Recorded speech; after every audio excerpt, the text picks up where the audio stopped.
Welcome to Jagannath kitchen. Cheap and best and healthy food ఒకటి చూపిస్తున్నాను చూడండి.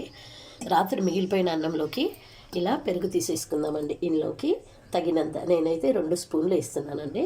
2 స్పూన్లు ఉప్పు వేసేసి దీన్ని చూడండి ఇలా ఇంత చిక్కగా ఉందండి నా దగ్గర పెరుగు. దీన్ని మజ్జిగలాగా చేసుకొని రైస్లో కలిపేసుకొని వెడల్పాటి గిన్నెలో కలిపేసుకుందామండి. ఇదిగోండి పెరుగు చూడండి ఇలా కలిపేసుకొని దీనికి తాలింపు పెట్టేసుకుందామండి. Welcome to Jagannath kitchen. ఈరోజు దద్దోజనం చూపిస్తున్నాను చూడండి. వీటికి కావాల్సిన పదార్థాలు చూడండి.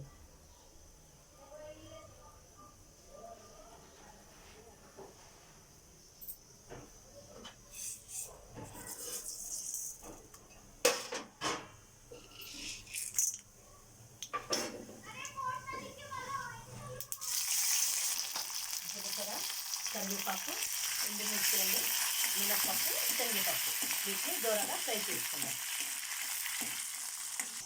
రైస్లో ఇలా పెరుగు కలిపి పెట్టుకున్నాను చూడండి. ఇలా దూరంగా ఫ్రై అయిన తర్వాత ఈ అన్నంలోకి కలిపేసుకోవడమే.